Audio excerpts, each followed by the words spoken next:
Servus und herzlich willkommen zum neuen Video von Altblech-Kutscher Garage.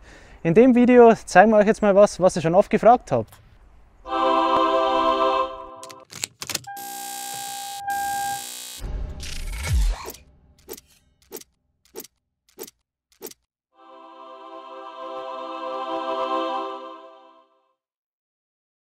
Ja, viele von euch haben sich sicher schon gedacht, worum es geht. Natürlich geht es um meine nagelneuen Rückleuchten. Nein, Schmarrn, natürlich nicht. Es geht natürlich um, sage ich mal, den Eyecatcher an meinem Auto, um die Heckklappe.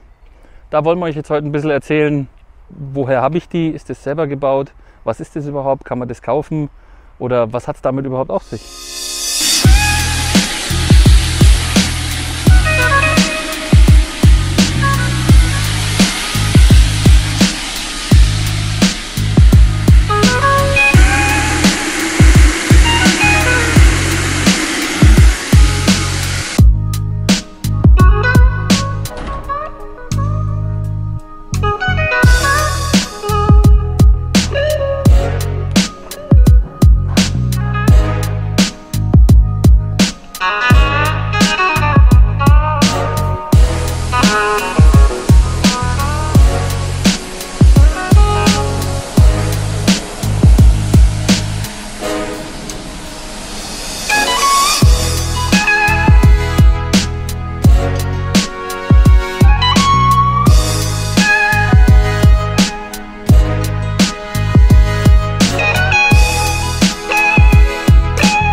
Ja, vielleicht fangen wir mal ganz vorne an. Wie bin ich überhaupt zu der Heckklappe gekommen?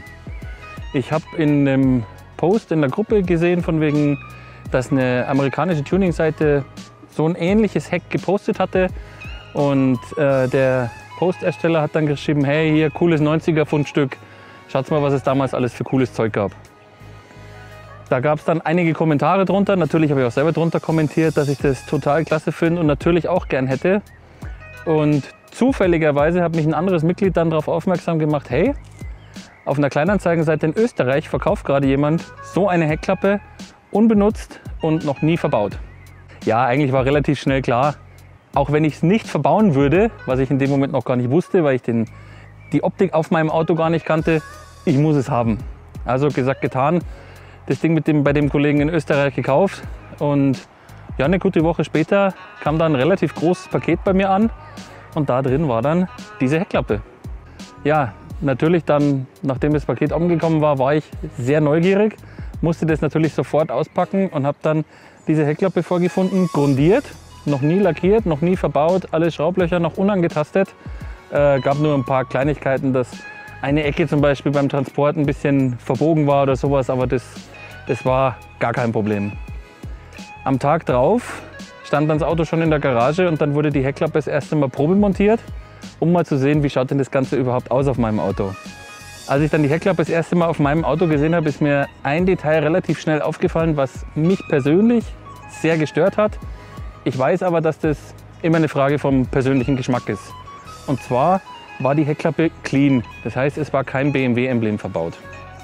Das normale BMW-Emblem für die Heckklappe hat 82 mm. Der ganze Steg hier ist aber nur minimal größer als 82 mm. Also habe ich mir gedacht, man könnte ja eigentlich mal schauen, ob es nicht Modelle gab, die an irgendeiner Stelle im Fahrzeug ein kleineres BMW-Emblem hatten. Optionen gibt es genug. Das Problem ist nur, alle, die ich bis dahin gefunden hatte, hatten kein Blech dahinter oder die Fläche vom Blech war zu stark gekrümmt, gewölbt oder irgendwie anders ausgeformt, dass es nicht auf diese gerade Fläche gepasst hätte. Ja, bis ich dann eines Tages herausgefunden habe, dass ein sehr häufig gebautes und heutzutage auch überall anzutreffendes Fahrzeug wie das Z3 Coupé hinten ein wunderschönes 70 mm Emblem auf der Heckklappe hat und das Blech der Heckklappe auch annähernd gerade ist. Ja, nachdem die gebrauchte Z3 Coupé Heckklappe dann bei mir angekommen war, und keine Sorge an alle Z3 Coupé Liebhaber, die war wirklich fertig, die war an allen Ecken durchgerostet, die war verbeult, die war zerkratzt. Es ging mir nur um dieses kleine Stück Blech, wo das Emblem drin sitzt. Also ihr müsst euch keine Sorgen machen. Ich habe keine guten Gebrauchteile dafür geopfert, sondern habe da Gott sei Dank was erwischt, was sowieso gen Schrott gewandert wäre. Das habe ich dann beides, diese Heckklappe und die Z3 Coupé Heckklappe, meinem Karosseriespengler gegeben und habe gesagt, pass auf, dieses Stück bitte von der Z3 Coupé Heckklappe hier einpassen. Ja, nach, ich glaube es waren 3 Wochen Wartezeit, das war dann schon relativ lang, hat er mir dann die ersten Bilder geschickt, wie er es sauber ausgeschnitten, da ausgeschnitten, wieder eingefügt, verzinnt hatte. Und ich habe mir gedacht, oh ja, das war einfach die richtige Entscheidung, weil ein richtiges BMW-Emblem in der Heckklappe haben gehört für mich einfach irgendwie dazu. Dann ging nochmal, ich glaube, gut 1,5 Wochen ins Land, bis ich die Heckklappe dann fertig lackiert abholen konnte. Wo ich die Heckklappe dann das erste Mal verbaut hatte, war es noch ohne die heller Heckblende. Die ist später irgendwann dazugekommen, aber relativ schnell war klar, okay, das ist was, das kennt man so nicht. Und es ging dann auch, ich glaube sogar schon bei den ersten Malen, wo ich waschen war, relativ schnell los, dass die Leute einen angesprochen haben, du, was ist denn das? Wie kommt denn das? Das habe ich noch nie gesehen. Und auch wenn das jetzt schon 2 Jahre inzwischen, nee 3 Jahre sogar schon her ist, der Strom an Fragen reißt nicht ab und genau deswegen das Video. Die Heckklappe konnte man in den 90ern neu kaufen von verschiedenen Herstellern, unter anderem zum Beispiel einer der bekanntesten, Mariani. Die waren aber alle eher auf dem Mercedes-Sektor unterwegs. Gerade auf so Modellen W124 und sowas hat man dann, ich nenne es einfach mal, öfter Heckklappen in diesem Stil gesehen. Meine in dem Fall ist von einer Firma aus Belgien, VH Exclusive Tuning. Es war auch ganz nett zu sehen, auf dem Karton, den ich bekommen habe, der dabei war, der Originalkarton, standen diverse Mercedes-Modelle drauf und von Hand drunter geschrieben BMW 5er. So, ich könnte mir vorstellen, euch interessiert jetzt auch, wie das Ganze von innen aussieht, wie das denn gemacht ist. Drum schauen wir doch einfach mal rein.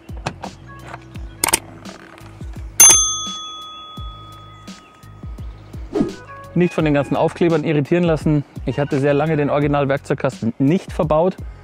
Und da die nackte Heckklappe irgendwie so ein bisschen fad war, habe ich mir gedacht, okay, machst mal gescheites Sticker-Tuning, das bringt wieder ein paar PS.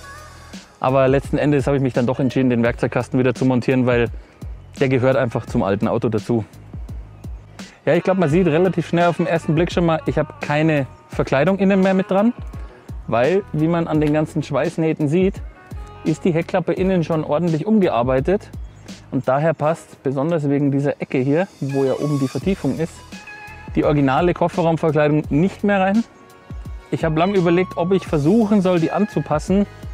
Im Endeffekt habe ich mich jetzt aber aktuell dafür entschieden, ich lasse es jetzt einfach mal so, weil so sieht man wenigstens auch ein bisschen, wie ist denn die Heckklappe überhaupt gemacht. Das ist nämlich auch eine Frage, die oft kommt. Ist es ein GFK-Teil? Nein. Es wurde eine originale Blechheckklappe zerschnitten und der Teil hier ist auch aus Metall und einfach wieder komplett eingesetzt. Wie man sieht, der Original-Werkzeugkasten passt noch, lässt sich auch ganz normal runterklappen, öffnen und die Muttern fliegen einem entgegen. Ich habe nur hier innen den Schaumstoff angebracht, weil natürlich durch die fehlende Matte, sonst wenn ein Werkzeug sich doch mal verselbstständigt, das hier innen an die Heckklappe schlagen würde und das will man natürlich vermeiden.